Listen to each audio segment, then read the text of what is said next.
प्यार करेंगी, किंतु यदि मैंने असत्य कहा तो वो भी धर्म के विपरीत होगा। मुझ पर असत्य वचन कहने का दोष लगेगा।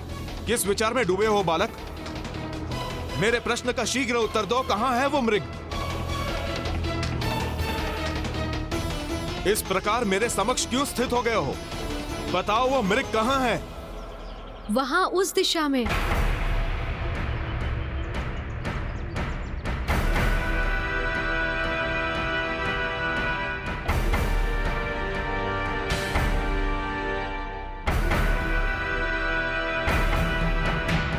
मैंने जैसे सोचा था, बालक नंदी ने बिल्कुल वैसे ही किया।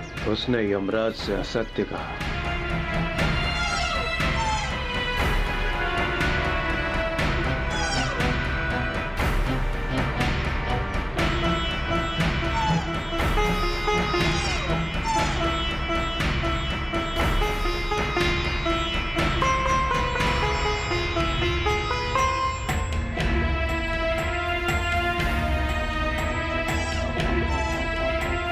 चिंता मत करो, मैं तुम्हें कोई कष्ट नहीं पहुंचाऊंगा। मैं तुम्हारी सहायता करने आया हूँ।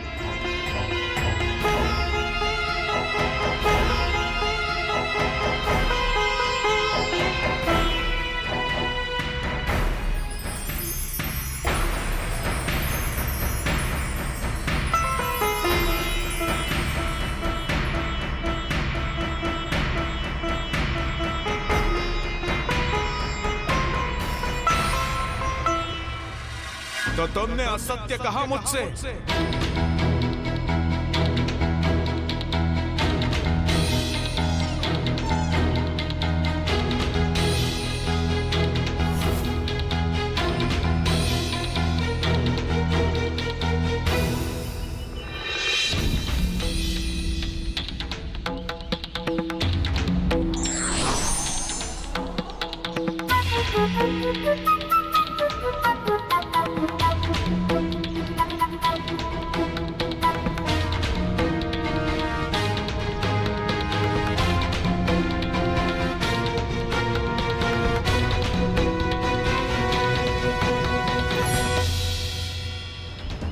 ऋषिपुत्र प्रतीत होते हो तुम, किंतु तुम्हारा आचरण तो ऋषिपुत्र जैसा नहीं है। अपनी जिह्वा पे असत्य धारण करते हो तुम।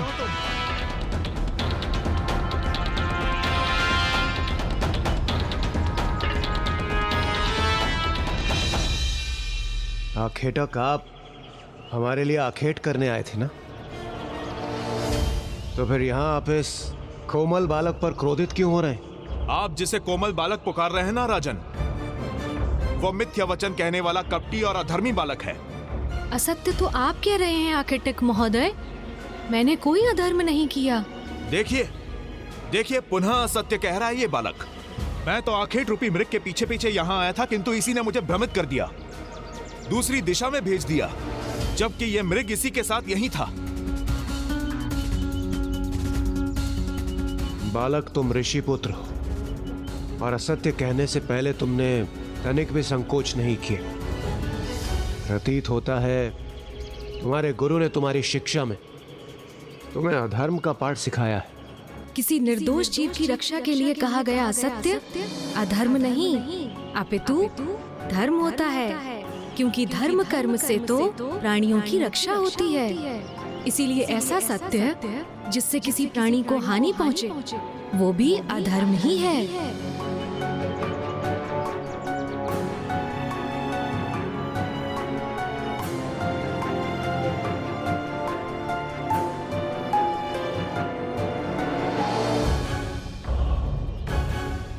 धर्म कर्म का प्रवचन दे रहे हो।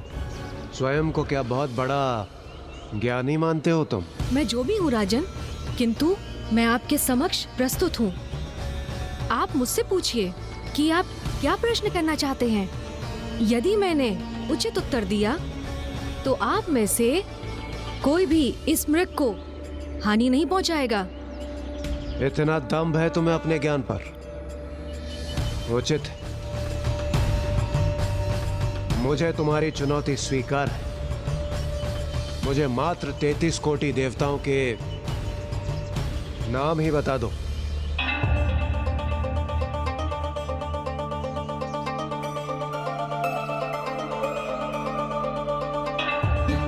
हुआ बालक? मेरे प्रश्न का श्रवण होते ही तुम अपना समस्त ज्ञान भूल गए? तुम्हारे ज्ञान का अहंकार छिन्न भिन्न हो गया? संस्कृत भाषा में कोटि शब्द के 2 अर्थ होते हैं। प्रथम करोड़, जो एक संख्या को इंगित करता है, और अधिकांश मनुष्यों को इस शब्द का यही एक अर्थ ज्ञात है। किंतु कोटि शब्द का दूसरा अर्थ है श्रेष्ठ प्रकार, जो देवताओं के संदर्भ में अधिक मान्य है। इसलिए 33 कोटि देवताओं का अर्थ 33 करोड़ नहीं, अपितु 33 श्रेष्ठतम देवताओं से संबंध रखता है। इसलिए आपके प्रश्न का उत्तर है राजन, 33 कोटि देवता, जिसमें 12 आदित्य, 8 वसु, 11 रुद्र, 1 इंद्र, 1 प्रजापति एवं 2 अश्विनी कुमार, जिनकी संख्या का संयोग हुआ 33। ओम नमः शिवाय, ओम नमः शिवाय, ओम नमः शिवाय, ओम। मात्र संख्या ही ज्ञात है या उनके नामों से भी परिचित हो?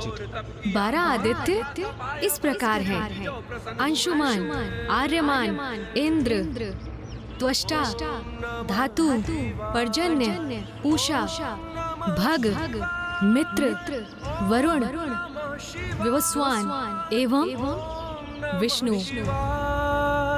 ओम नमः शिवाय।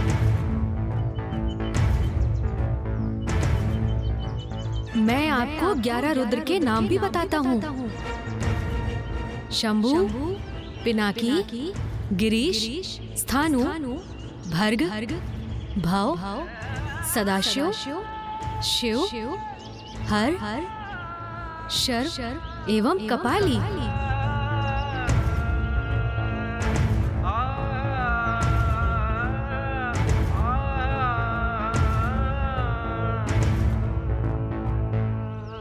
मात्र नाम कंठस्थ कर लेने से कोई परम ज्ञानी नहीं बन जाता बालक। तो फिर आप अपने अन्य प्रश्न भी पूछ लीजिए, जिनका आप उचित उत्तर पाकर संतुष्ट होंगे।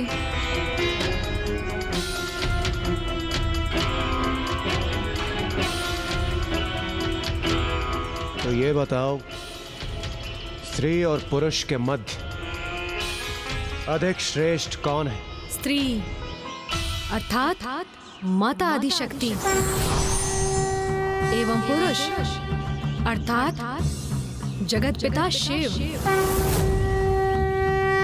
संसार की उत्पत्ति में दोनों का ही समान योगदान था, इसीलिए दोनों ही श्रेष्ठ हैं। किंतु यदि इन दोनों में से किसी एक को श्रेष्ठता प्रदान करना अनिवार्य है, तो मैं स्त्री को ही श्रेष्ठ कहूंगा, क्योंकि वो तो पुरुष को भी जन्म देती है।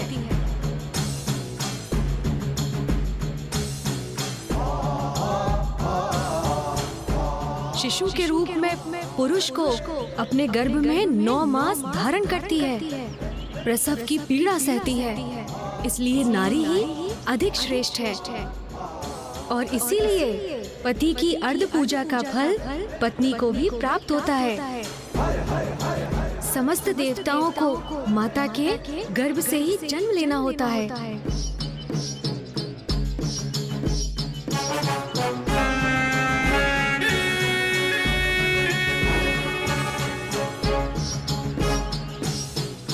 मैंने आपके समस्त प्रश्नों का उत्तर दिया, तो फिर आप इस निर्दोष निरीह प्राणी पर आघात करने के लिए क्यों आतुर हो रहे हैं?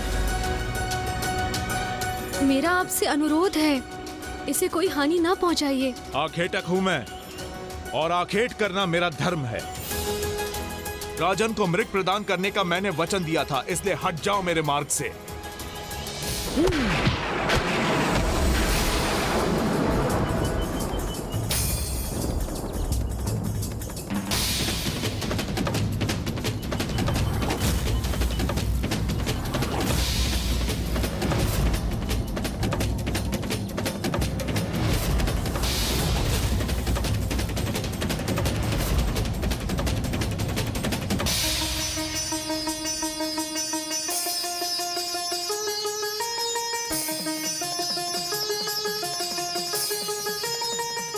सभी भले ही अपने वचन से हट जाएं, किंतु मैंने इस निर्दोष जीव को शरण दी है, इसलिए अब ये मेरा शरणागत है और शरणागत रक्षा के धर्म से मैं कदापि पीछे नहीं हटूंगा। अबोध बालक, हम 5 हैं और तुम मात्र 1, और फिर भी तुम इतना दुस्साहस कर रहे हो।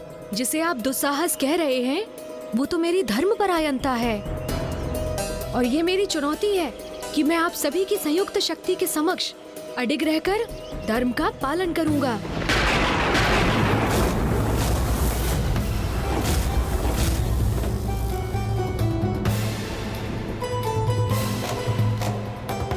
यदि आप सभी ने एक साथ मिलकर मेरे चरण यहाँ से डिगा दिए तो मैं आपके और इस निर्दोष मृग के मध्य से हट जाऊंगा, अन्यथा आपको ही पीछे हटना होगा।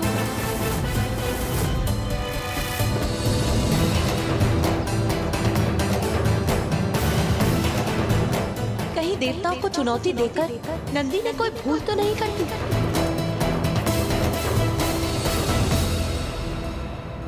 नंदी जी ने उन्हें चुनौती तो दे दी, किंतु उन्हें कहाँ ज्ञात था कि उनके समक्ष कोई साधारण राजा, आखेटक एवं सैनिक नहीं थे, अपितु स्वयं इंद्रदेव, यमराज एवं अन्य शक्तिशाली देवता थे।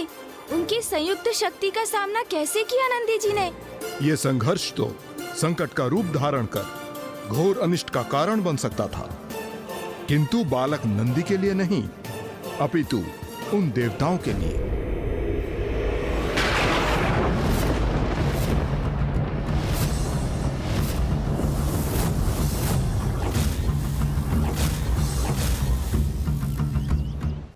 मैं आपको एक बार पुनः स्पष्ट कर दूं, यदि आपको ये मृग चाहिए तो आपको मेरे चरण इस स्थान से डिगाने में सफलता प्राप्त करनी होगी, तभी आपको इस मृग को अपने साथ ले जाने की अनुमति होगी, अन्यथा इसे भूलकर लौटना होगा यहाँ से।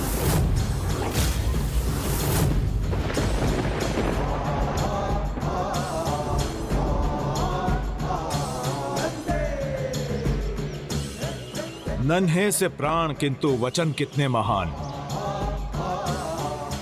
तुम्हारे चरण तो क्या, मेरी एक गर्जना से मैं तुम्हारा शरीर कंपित कर तुम्हें पीछे हटा दूंगा। आपको अपने प्रयोजन में सफलता प्राप्त होगी अथवा असफलता, ये तो प्रभु की कृपा पर निर्भर करता है। आप प्रयास कीजिए, परिणाम महादेव पर छोड़ दीजिए, महादेव पर छोड़ दीजिए।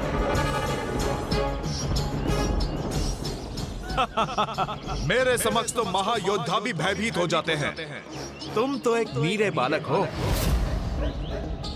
देवराज, दोनों में भला क्या समानता है? एक छोटा सा बालक कैसे स्थिर रह सकेगा यमराज के समक्ष? साहस अहंकार में नहीं, हृदय में होता है वायुदेव, और ये इस बालक को समझना होगा। मात्र साहस दिखाने से वास्तविकता बदल नहीं जाती। यमराज के समक्ष होकर भी इस बालक को तनिक भी चिंता नहीं है।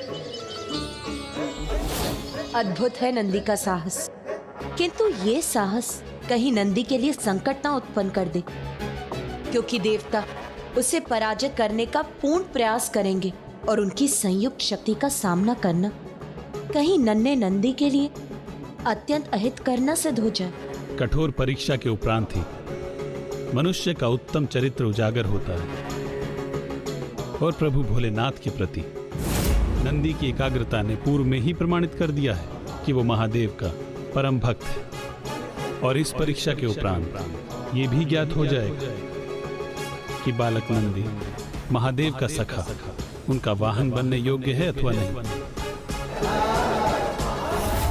स्मरण रखना बालक, तुमने स्वयं संकट को आमंत्रित किया है।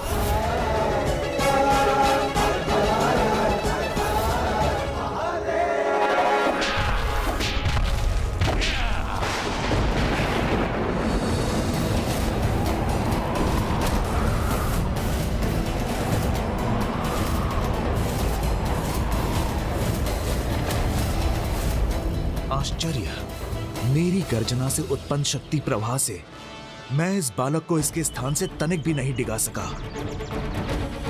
किंतु मेरी फांस का सामना कैसे करेगा ये?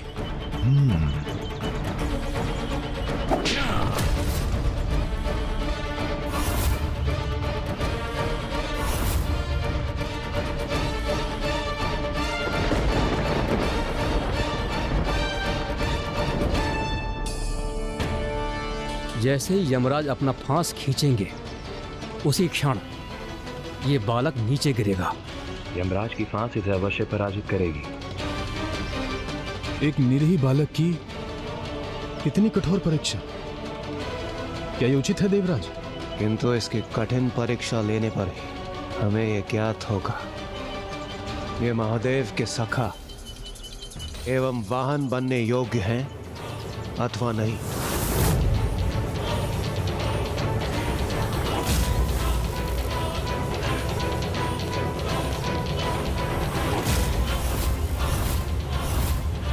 अब तुम अपने स्थान पे कदापि स्थिर नहीं रह पाओगे बालक।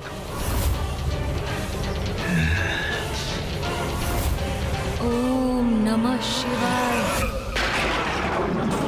ओम नमः शिवाय। ओम नमः शिवाय। ओम नमः शिवाय। ओम नमः शिवाय। ओम नमः शिवाय। ओम नमः शिवाय।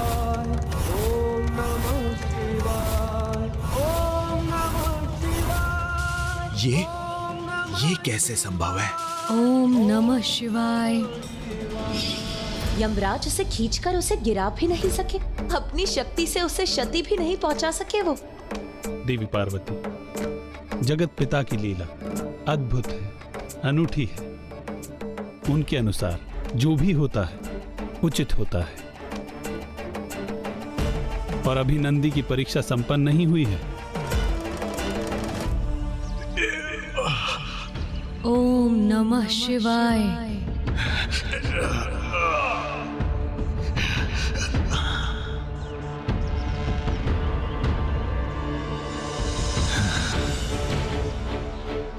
बालक, इतनी उद्दंडता तुम्हारी, तुम मेरा उपहास कर रहे हो। इसका दंड मैं तुम्हें अवश्य दूंगा। ओम नमः शिवाय।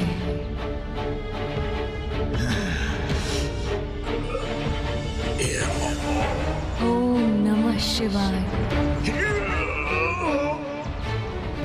अपने संपूर्ण समर्थ का प्रयोग करूंगा, किंतु तुम्हें अपने स्थान से हटने पर विवश अवश्य करूंगा।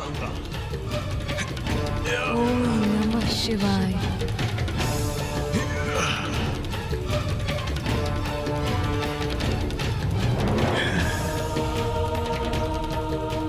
दुस्साहसी बालक, हमारी संयुक्त शक्ति के समक्ष एक क्षण भी नहीं रुक सकते तुम।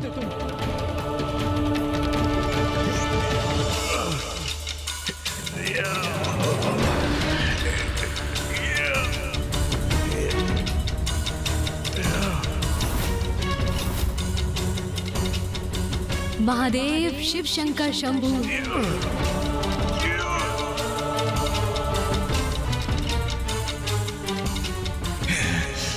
अग्निदेव, वरुण देव, अब दोनों के भी आगे बढ़ने का समय आ गया है। नहीं बहन पार्वती, इस परीक्षा को हम तब तक नहीं रोक सकते जब तक बालक नंदी प्रभु का सानिध्य प्राप्त करने हेतु स्वयं को प्रमाणित नहीं कर देता। किंतु लंकेश, देवगण नंदी जी की इतनी कठोर परीक्षा क्यों ले रहे थे? इंद्रदेव अपने स्वभाव से विवश थे और बालक नंदी से उस संघर्ष में वो तो भूल ही गए थे कि वो किसकी परीक्षा लेने आए हैं। सावधान बालक, अब तुम्हारी पराजय निश्चित है। बालक, तुम्हारा हट और अहंकार भंग करेंगे हम।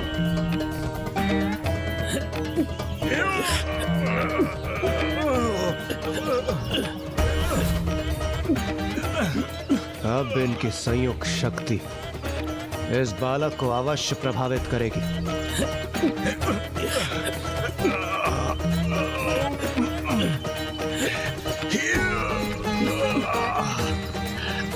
महादेव शिव शंकर शंभू।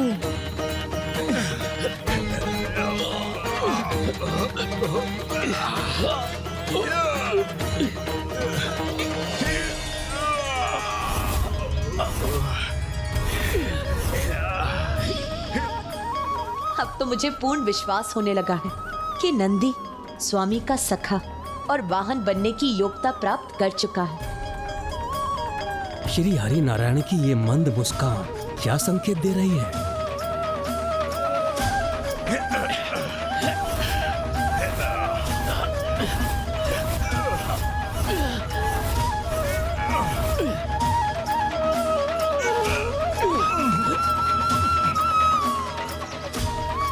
मैंने तो पूर्व में ही कहा था राजन, आप सब एक साथ आकर प्रयास कर सकते हैं। इसीलिए आप भी आकर अपने बल का प्रयोग कर लीजिए राजन। बालक, इतना दम्भ तुम्हारा जो तुम मुझे चुनौती दे रहे हो, तो फिर इसका परिणाम भुगतने के लिए तैयार हो जाओ।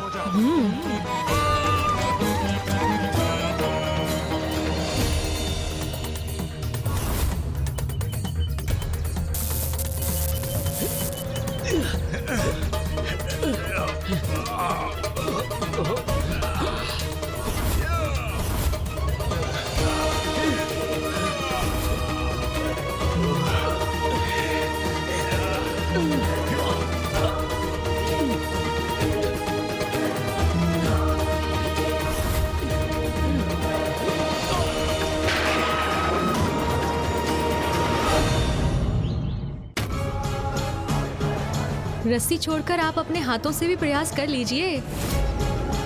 कहीं असफल होने के बाद ये ना कहें बालक नंदी ने आपको पूर्ण अवसर नहीं प्रदान किया।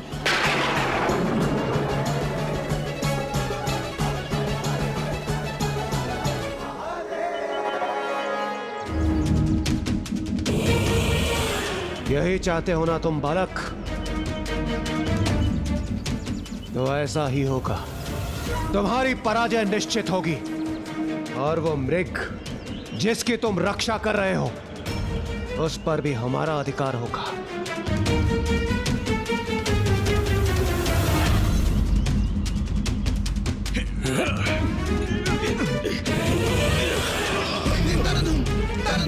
देवराज इंद्र भी विफल हो गए इस नन्हे बालक के समक्ष।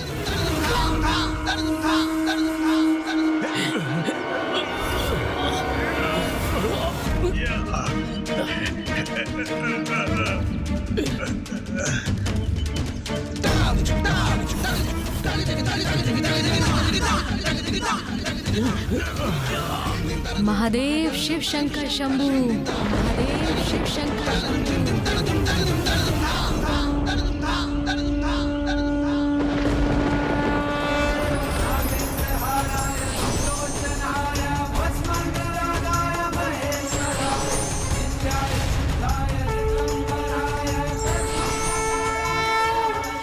बस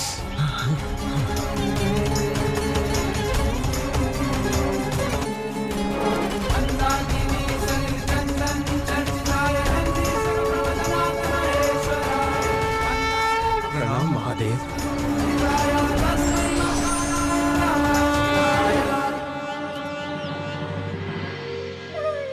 बालक नंदी ने यह प्रमाणित कर दिया कि वो महादेव के कृपा पात्र है और उनका सानिध्य प्राप्त करने के लिए सर्वथा योग्य है। ये तो हम ही हैं जो उनकी परीक्षा लेने के योग्य नहीं है।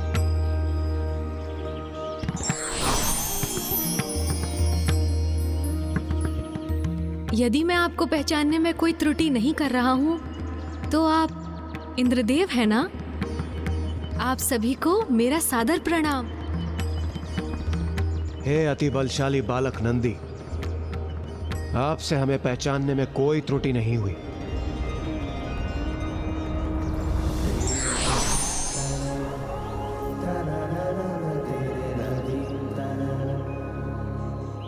और आप भूमि देवी है ना? अब समझ में आया मुझे, आप सभी मेरी परीक्षा लेने आए थे ना? मुझे क्षमा कीजिए कि मैंने आप सभी को अपने चरण थामने के लिए प्रेरित किया, आपको क्षमा याचना करने की तनिक भी आवश्यकता नहीं। ये तो केवल आपकी परीक्षा का भाग था, जिसमें आपने संपूर्ण बल और साहस के साथ स्वयं को सर्वश्रेष्ठ सिद्ध किया है, और हमें भी अत्यंत प्रभावित किया है आपने।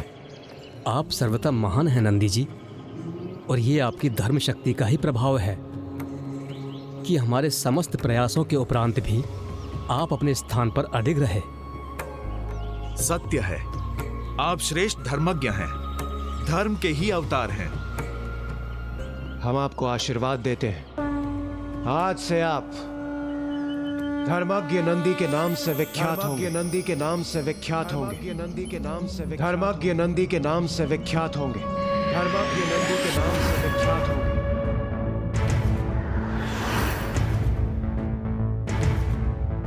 त्रयंबकम सदा शिवम नमामि हे उमापति। जय नीलकंठ जय अनंत नमोस्तुते नमोस्तुते।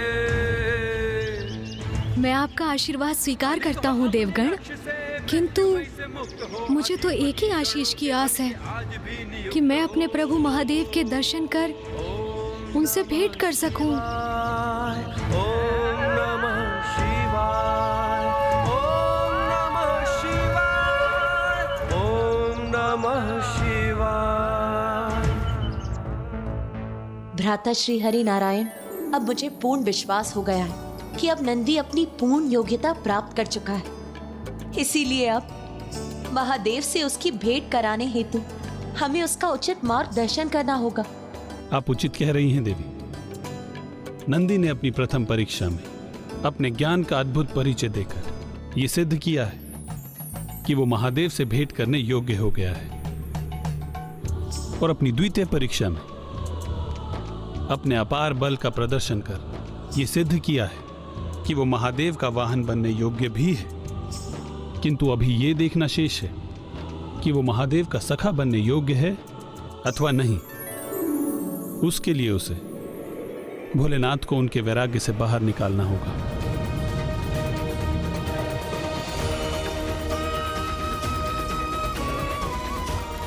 ये नंदी की अंतिम चुनौती, अंतिम परीक्षा होगी, और उसमें सफल होकर अपने सखा को पुनः उसके गृह लौटने के लिए प्रेरित कर अपने धर्म का निर्वाह करेगा, और ये प्रमाणित करेगा कि वो जगत पिता का सखा बनने के योग्य भी है।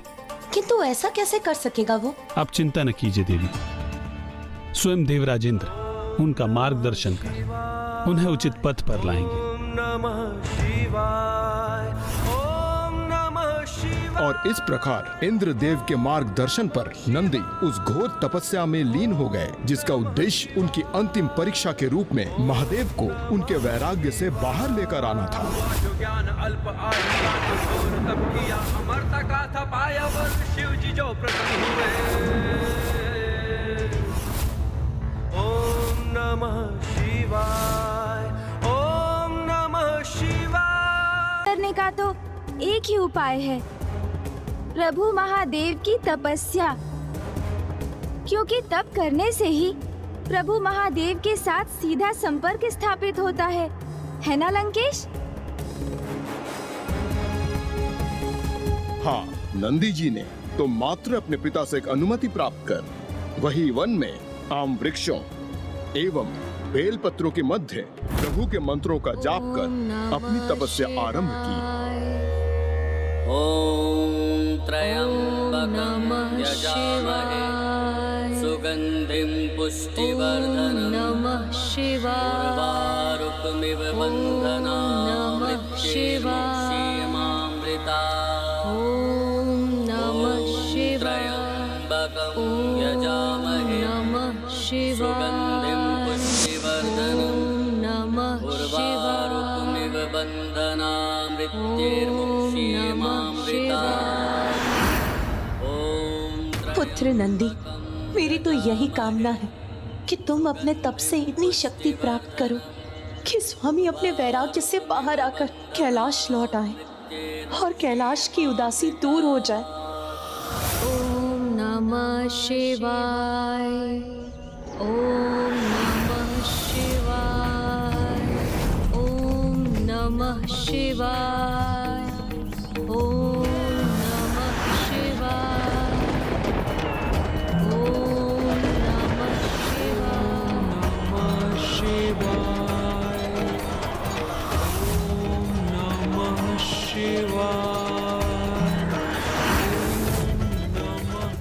नाथ, मेरी तो एक ही आशा है कि प्रभु महादेव के प्रति नंदी की भक्ति की एकाग्रता से नंदी शीघ्र ही अपने तप के चरम पर पहुँचे और प्रभु महादेव से जुड़ाव स्थापित कर इस असंभव प्रतीत होने वाले कार्य को सफलतापूर्वक संपन्न करे। ओम नमः शिवाय। ओम नमः शिवाय।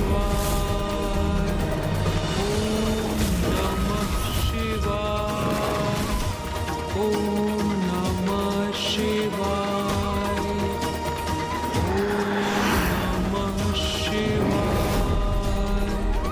स्वामी, नंदी तो इस प्रकार तप में लीन है कि वो चींटियों के बाम्बी से पूर्ण रूप से घिर चुका है और उसे इस बात का आभास तक नहीं है। मेरी तो यही आशा है कि वो अपनी तपोशक्ति से इस व्यवधान को भी पार कर प्रभु महादेव से संपर्क साधने में समर्थ होगा। ओम नमः शिवाय। ओम नमः शिवाय।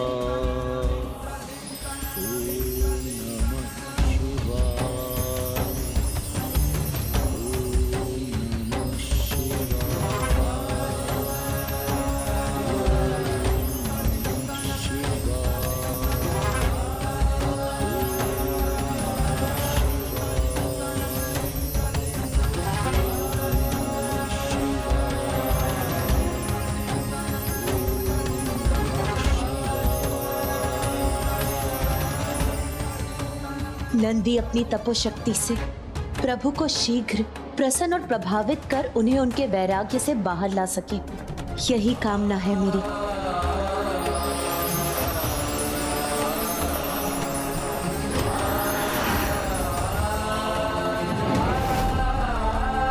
ओम नमः शिवाय।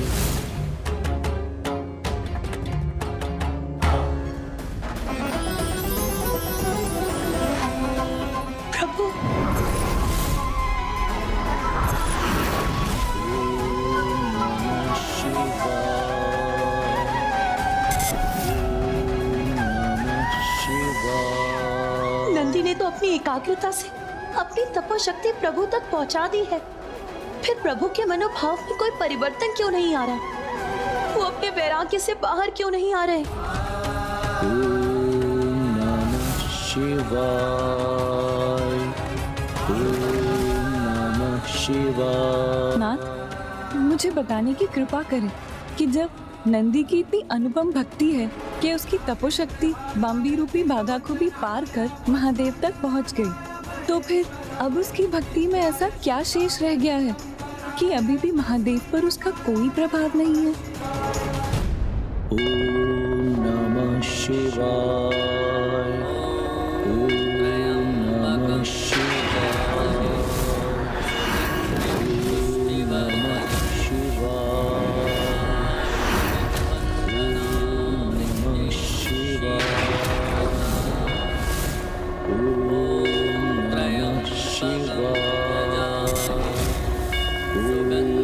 नमः शिवाय। ओम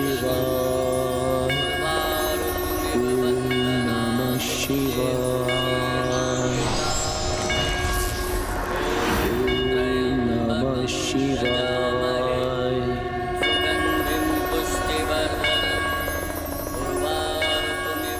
अब महादेव ने नंदी का तप स्वीकार कर लिया है। अब शीघ्र ही नंदी की अंतिम परीक्षा भी सफल होगी।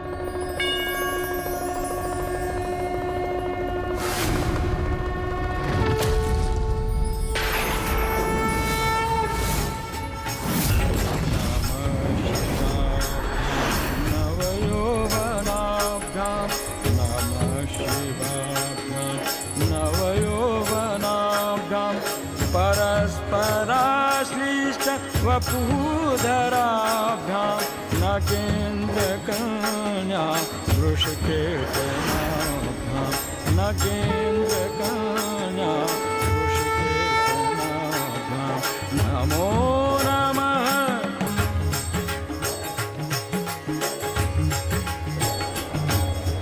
नमो शिवाभ्यां सरसोत्सवाभ्यां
नंदी नंदी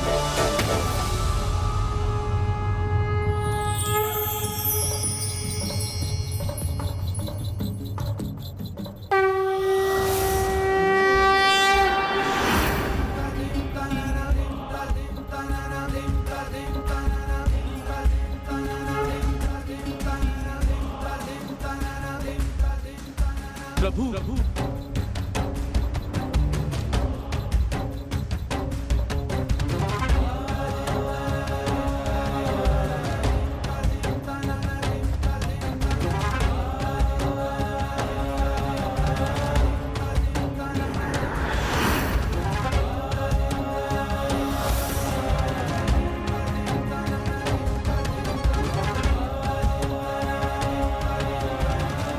अपने भक्त का प्रणाम स्वीकार कीजिए प्रभु।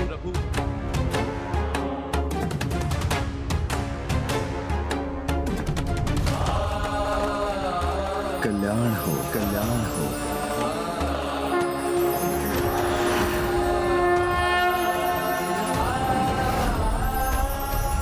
अंततः स्वामी के मुख पर मुस्कुराहट लौट ही आई।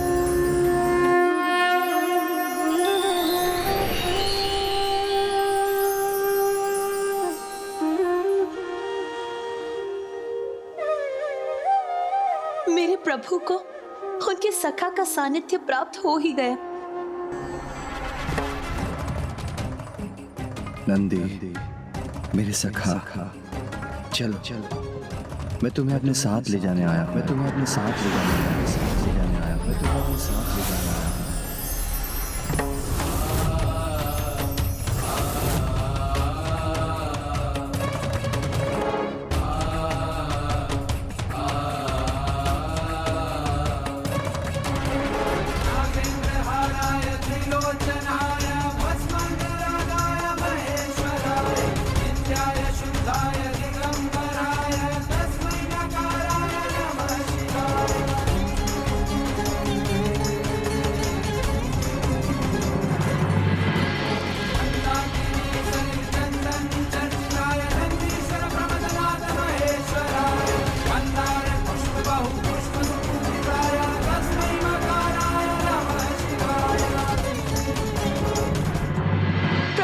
साथ लेकर आ रहे हैं। उनके भव्य स्वागत का आयोजन कीजिए। जाइए, शीघ्र जाइए।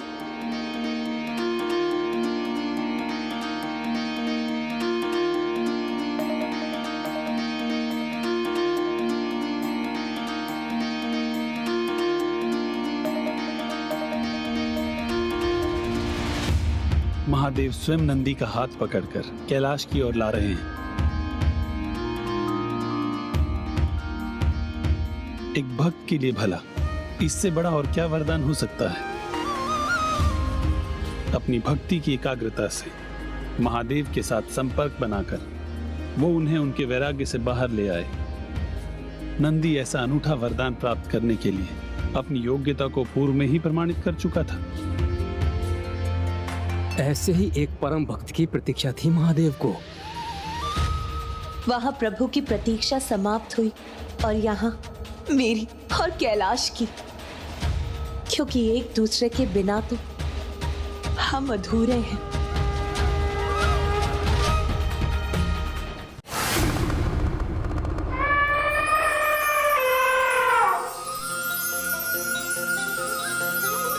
कितना अद्भुत होगा ना वो दृश्य, जब पिताश्री के साथ नंदी जी के आगमन से समस्त कैलाश आनंदित हो गया होगा।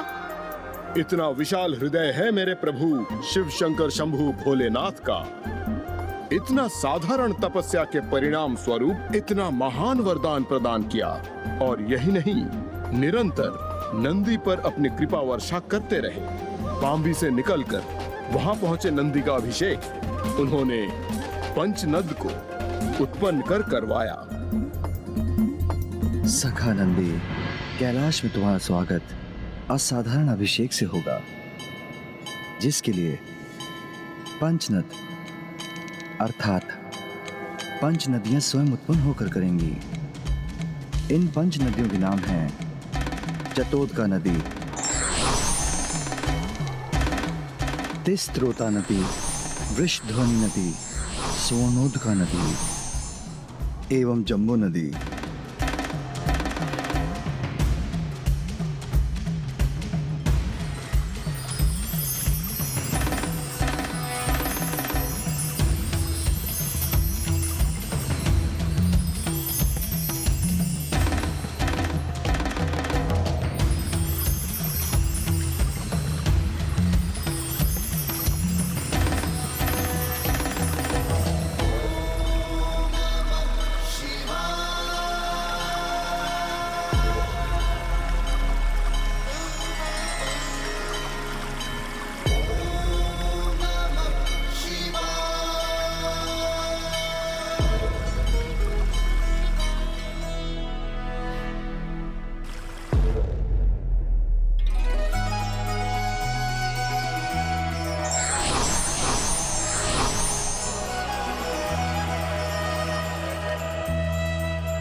नंदी के अभिषेक हेतु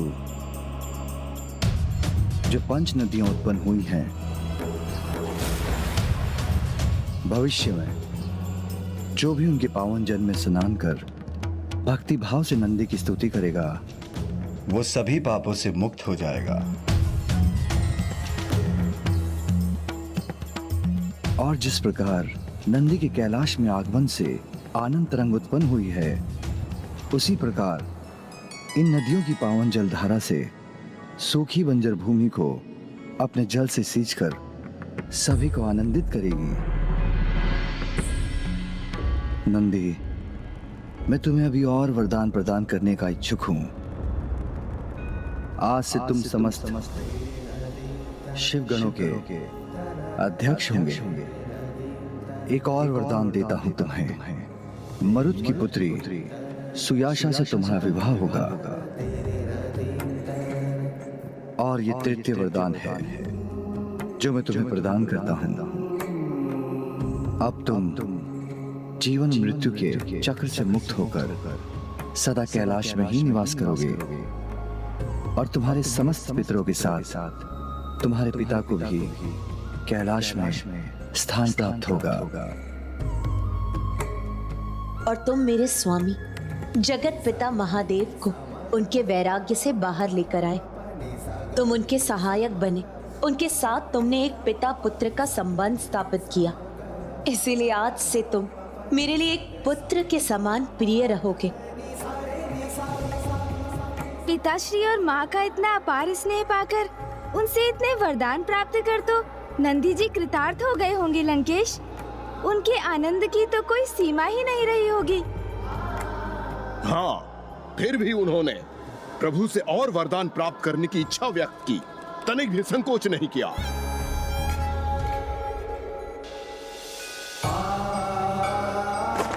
प्रभु, मुझे मेरे बाल्यपन से सदैव ऋषभ बुद्धि के नाम से संबोधित किया जाता है और आज मुझे स्पष्ट दिखाई दे रहा है कि आपके साथ सदैव रहने वाली इस पताका पर यह वृषभ अंकित है।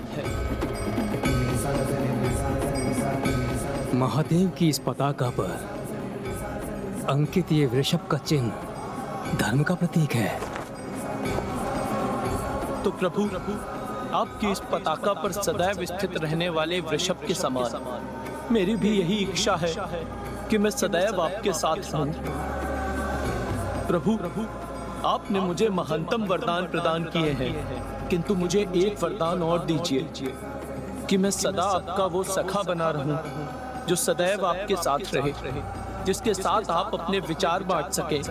मैं आपका वो वाहन बनना चाहता हूँ जो इस धर्म वृषभ के समान सदा अडिग रहकर आपकी सेवा करे।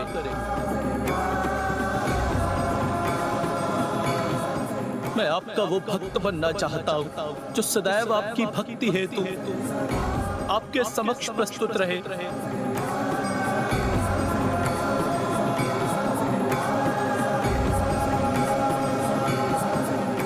और आपके इस भक्त और आपके मध्य अन्य कोई भी ना आ सके। प्रभु,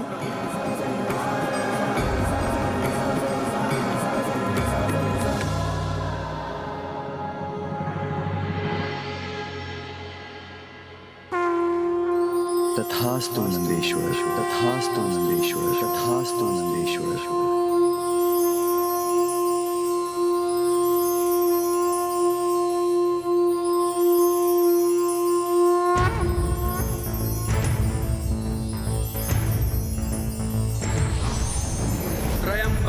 सदाशिवं नमामि है उमापति जय नीलकंठ जय अनंत नमोस्तुते नमोस्तुते। हो भोलेनाथ भक्तों के हो कष्ट से निवारते, ये सृष्टि सारी संकटों से शिव ही है उबारते। ओम नमः शिवाय, ओम नमः शिवाय, ओम नमः शिवाय, ओम नमः शिवाय, ओम नमः शिवाय, ओम नमः शिवाय। कठोर तप शिलाद ने जो पुत्र के लिए किया, स्वयं ही पुत्र रूप में प्रकट होने का वर दिया। लिया जो जन्मभूमि से शिलाद ने ग्रहण किया, आनंदमय हो आपको नाम नंदी का दिया।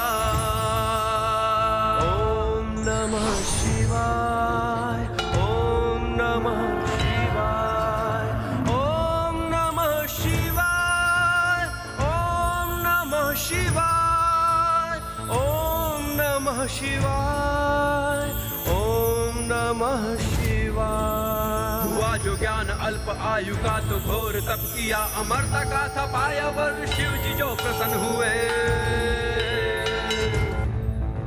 अडिग हो अपने लक्ष्य से मृत्युमय से मुक्त हो, अधिपति गणों के बन के आज भी नियुक्त हो। ओम नमः शिवाय, ओम नमः शिवाय। अब स्वामी की वो मुस्कुराहट जिसको देखने के लिए मैं ही नहीं समस्त जगत व्याकुल हो उठा था, वो स्वामी के चेहरे पर लौट आई। ओम नमः शिवाय। लंकेश, अब मुझे ज्ञात हुआ कि प्रभु महादेव के शिवलिंग एवं नंदी जी की मूर्ति के मध्य किसी को कोई स्थान क्यों नहीं प्राप्त होता, क्योंकि इस प्रकार नंदी जी शांत भाव एवं पूर्ण एकाग्रता से सदा प्रभु भक्ति में लीन रहते हैं और उनकी भक्ति सीधे प्रभु तक पहुंचती है। और जो भी भक्त नंदी जी के कान में कुछ कहता है, वो संवाद भी सीधे प्रभु तक पहुंच जाता है।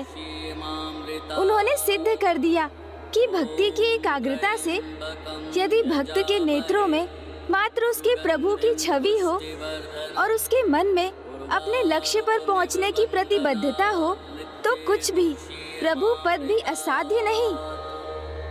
आप सर्वथा उचित कहते हैं गौरी पुत्र, और मैंने ये अनेकों बार प्रमाणित किया है। एकाग्रता के सर्वोच्च उदाहरण नंदी जी नहीं, मैं हूँ, क्योंकि मैंने अपनी भक्ति से प्रभु शिव शंकर शंभु को अनेकों बार प्रसन्न किया है। और इसके साक्षी तो आप भी हैं गौरी पुत्र, जो आज तक संसार में कोई नहीं कर पाया, वो मैंने किया है। अर्थात प्रभु के आत्मलिंग को मैंने प्राप्त किया है। इसलिए मुझसे अधिक एकाग्रता संसार में भला किस में हो सकती है? आप उचित कहते हैं लंकेश, किंतु सर्वप्रथम संसार को एकाग्रता का मार्ग दिखाने वाले तो नंदी जी ही थे। इसलिए आइए हम दोनों एक साथ उनकी स्तुति करें। संकोच मत कीजिए दशानन, क्योंकि शिव कथा कहने का पुण्य तो आपको तभी प्राप्त होगा जब आप भक्ति और सम्मान के साथ महादेव के अवतार की स्तुति करेंगे। चतुर गणेशा।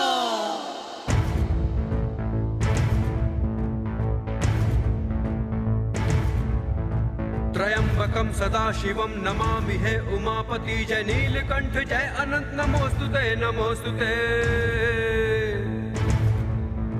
हो भोलेनाथ भक्तों के हो कष्ट से निवारते, ये सृष्टि सारी संकटों से शिव ही है उबारते। ओम नमः शिवाय, ओम नमः शिवाय, ओम नमः शिवाय, ओम नमः शिवाय, ओम नमः शिवाय, ओम नमः शिवाय। कठोर तप शिलाद ने जो पुत्र के लिए किया, स्वयं ही पुत्र रूप में प्रकट होने का वर दिया। लिया जो जन्मभूमि से शिलाद ने ग्रहण किया, आनंदमय हो आपको नाम नंदी का दिया। नमः शिवाय, ओम नमः शिवाय, ओम नमः शिवाय, ओम नमः शिवाय, ओम नमः शिवाय, ओम नमः शिवाय। हुआ जो ज्ञान अल्प आयु का तो घोर तप किया, अमरता का था पाया वो शिव जी जो प्रसन्न हुए। अडिग हो अपने लक्ष्य से, मृत्युमय से मुक्त हो, अधिपति गणों के बन के आज भी नियुक्त हो। ओम नमः शिवाय, ओम नमः शिवाय, ओम नमः शिवाय, ओम नमः शिवाय, ओम नमः शिवाय, ओम नमः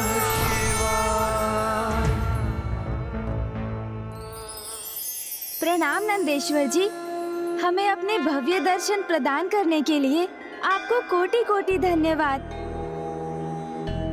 लंकेश, अब आप भी नंदेश्वर जी को प्रणाम कर उनका आशीष प्राप्त कीजिए।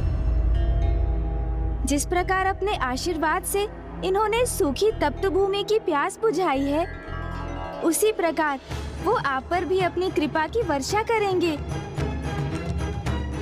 मुझे जिसकी आशीष की आवश्यकता है, मुझे प्रभु से वो प्राप्त हो चुकी है और उनका आत्मलिंग इसका प्रत्यक्ष प्रमाण है। लंकेश, आपने ही इनकी भव्य कथा मुझे सुनाई और अब आप ही इनके भव्य रूप के दर्शन नहीं करना चाहते, इनकी ओर देख तक नहीं रहे हैं। ये तो इनका अपमान होगा और इनके साथ साथ प्रभु महादेव का भी अपमान होगा, जिनके ये अवतार हैं।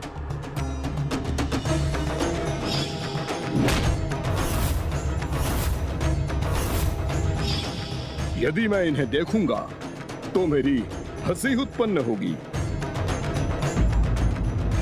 क्योंकि मुझे इनका वानर समान मुख स्मरण हो जाएगा जो मैंने कैलाश में देखा था।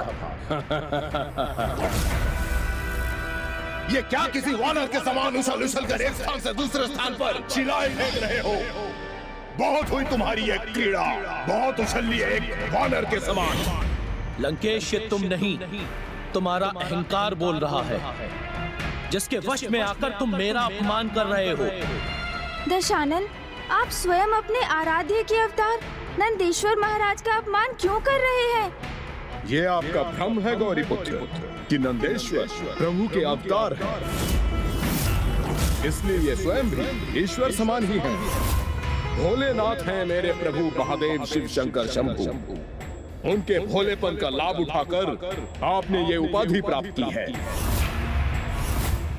और मेरे प्रभु तो साधारण भक्ति का भी बड़ा फल प्रदान कर देते हैं।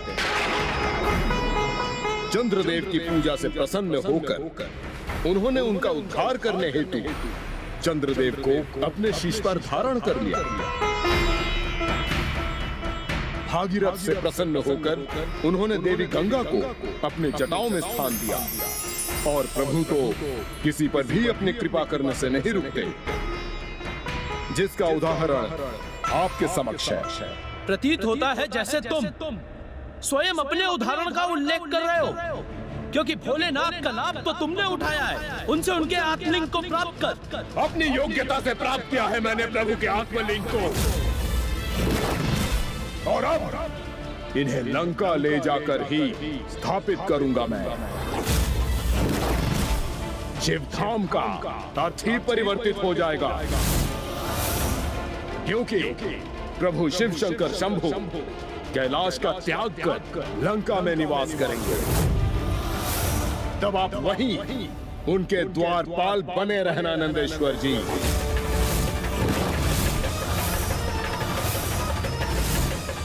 तुम्हारा कपट तो तुम्हारे भाव से स्पष्ट है, जिसने तुम्हारी भक्ति को भी दूषित कर दिया है।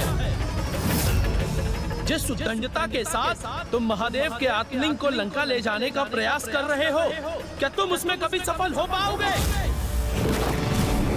कौन रोकेगा मुझे? मैं रोकूंगा तुम्हें।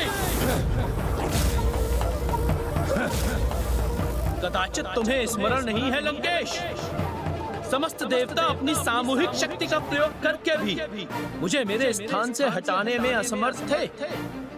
स्वयं प्रभु महादेव का भार उठाता हूँ मैं, तुम्हें तो बड़ी सरलता से रोक दूंगा। आपकी शक्ति से भयभीत नहीं है ये लंकेश रावण, क्योंकि मैंने कैलाश को उठाकर अपना सामर्थ्य प्रमाणित किया है। इसलिए कोई कितना भी प्रयास कर ले, मुझे कोई नहीं रोक सकता, क्योंकि मैं लंकेश दशानन रावण हूं।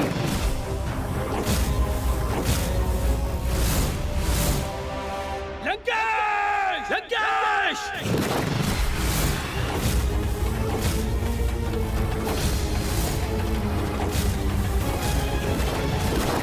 प्रभु महादेव के महाभक्त एवं उनके ही अवतार के मध्य युद्ध छिड़ गया तो निश्चित रूप से उसका परिणाम बहुत ही भयंकर होगा। यदि वो गरुड़ का रूप भी धारण कर लेते तो भी वो उस महाप्रकाश लिंग के छोर को ढूंढने में असमर्थ रहते।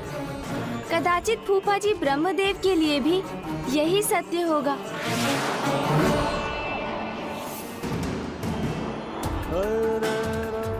वाहन के रूप में हंस का चुनाव करने के कारण वो नारायण की तुलना में अधिक दूर जाने में सक्षम हुए थे। जैसे जैसे ब्रह्मदेव और ऊंचाई तक बढ़ रहे थे, उनका ऊपर जाना और भी कठिन होता जा रहा था। और दूसरी ओर नारायण ने तो उस दिव्य प्रकाश लिंग की महिमा को समझकर अपनी असफलता स्वीकार कर ली थी। प्रतीत होता है इस दिव्य प्रकाश स्तंभ का दूसरा छोर अभी बहुत दूर है। मुझे अपनी गति और तीव्र करनी होगी। किंतु पितामह ब्रह्मदेव अभी भी इस स्पर्धा में अपनी पराजय स्वीकार करने के लिए तैयार नहीं थे। तभी वहां उनकी ओर गिरता हुआ केतकी पुष्प उन्हें दिखाई दिया।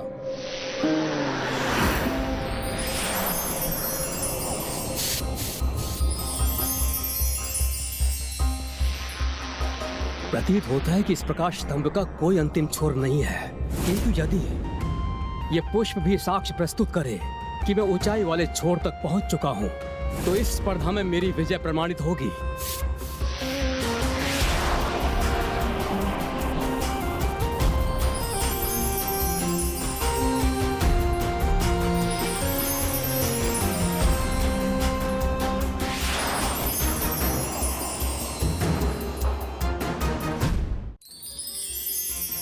कौन हो तुम और यहाँ क्या कर रहे हो?